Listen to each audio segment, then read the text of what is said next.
Hello friends, তো চলে এসেছি আজকে আবারও একটা নতুন ব্লগ নিয়ে। তো আজ কোথায় এসেছি চলো দেখাই তোমাদের। আজ আমি চলে এসেছি নবদ্বীপে। নবদ্বীপে আসার মূল উদ্দেশ্য হচ্ছে পড়তে আসা। আজকে পড়তেই এসেছি, কিন্তু স্যার আজকে 1:30 থেকে পড়াবে, আর আমরা এসেছি 10:25 ট্রেনে, কারণ এরপরে আর কোনো ট্রেন নেই আমাদের, তাই আমরা তাড়াতাড়ি চলে এসেছি। আমাদের পড়াতে দেরি আছে বলে আমরা চলে গেছিলাম পোড়ামাতলা, তো সেখান থেকে হঠাৎ ইচ্ছা হলো সমাজবাড়ি যাওয়ার জন্য, তাই চলে এলাম আমরা সমাজবাড়ি। এই হচ্ছে সমাজবাড়ির সামনেরটা। এত সুন্দর না, চোখে না দেখলে না বিশ্বাসই করতে পারবেন না। আমার তো ভীষণ ভালো লাগে। এর আগে আরও একবার এসেছিলাম এখানে। যখন এসেছিলাম তখন রাধা মাধবের দর্শন পাইনি, আজ দেখাই যাক। তো আমরা চলে এসেছি ভিতরের দিকে, আপনাদের দেখাই সামনেরটা। এই যে সামনেরটা খুবই সুন্দর। তো আমরা ভিতরের দিকে এখন যাই। তো আপনারা দেখতেই পাচ্ছেন ভীষণ সুন্দর লাগছে জায়গাটা। আমার এখানে আসলে ভীষণ ভালো লাগে। এই হচ্ছে কলসিতে মূলত প্রণামীর জন্য রাখা হয়েছে, আর এখানে চারিদিকেই দেখবেন খুব সুন্দর সুন্দর মূর্তি রাখা আছে। আর এটা হচ্ছে দাদামশাইয়ের ঘর।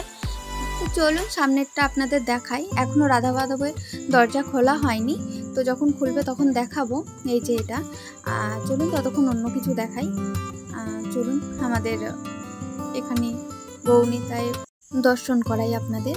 এই হচ্ছে গৌনিতায়, খুবই সুন্দর, মানে না দেখলে না বিশ্বাস করতে পারবেন না যে এত ভালো লাগে এখানে আসলে। আর এই হচ্ছে এখনো খোলেনি, তো এখানে মালা গাঁথা হচ্ছে। আর এটা হচ্ছে আমাদের বলরাম দাদার ঘর, আপনারা দেখতেই পাচ্ছেন। তো চলুন আপনাদের দরজাটা খোলার আগে সব কিছু ঘুরিয়ে দেখাই, তারপর আবার এসে রাধা মাধবকে দেখাবো। তো চলুন যাওয়া যায়। তো এটা হচ্ছে মন্দিরের পিছনের দিকটা, আপনারা আসলে দেখতেই পারবেন। এটা হচ্ছে মাধবীলতা গাছ, এত ভালো লাগছে না দেখতে, মানে ভীষণ সুন্দর, আমার বলার কিছু নেই। আর এখানে একটা শিবলিঙ্গ আছে, আপনাদের দেখায়, মহাদেব। এই যে খুবই সুন্দর, আপনারা দেখতেই পাচ্ছেন। তো চলুন আরও আপনাদের ঘুরিয়ে দেখাই। আর একটা কথা বলে রাখি আপনারা যদি কেউ এখানে আসতে চান, তাহলে হাওড়া টু কাটোয়া লোকাল বা ব্যান্ডেল টু কাটোয়া লোকাল ধরে নবদ্বীপ ধামেও নামতে পারেন, নাহলে বিষ্ণুপ্রিয়াতেও নামতে পারেন। ওখান থেকে টোটো করে সমাজবাড়ি বললেই চলে আসবে। টোটো ভাড়া পড়বে বিষ্ণুপ্রিয়া থেকে সমাজবাড়ি আসতে 10 টাকা, আর নবদ্বীপ ধাম থেকে আমার ঠিক জানা নেই, মনে হয় যেন 15 বা 20 টাকা সামথিং এরকম কিছু নিতে পারে। তো চলো যাওয়া যাক, আমরা সামনের দিকে যাই। তো সামনে আস্তে আস্তে দেখলাম ইনিও ঘুমাচ্ছেন এখানে, তাই এনাকেও একটু নিয়ে নিলাম।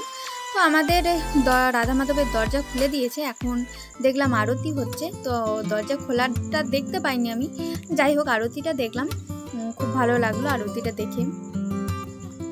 এখন আমাদের শান্তির জল দেওয়া হবে। তো শান্তির জল নিয়ে নেওয়ার পরে আমরা একটু বসার পরে এখান থেকে আমরা চলে যাব, কারণ আমাদের পড়ানো টাইম হয়ে গেছে। তো এখানেই শেষ করছি, আবার দেখা হবে নেক্সট ব্লগে। তো আমার চ্যানেলটাকে অবশ্যই সাবস্ক্রাইব করে দেবেন। ছোটাটা।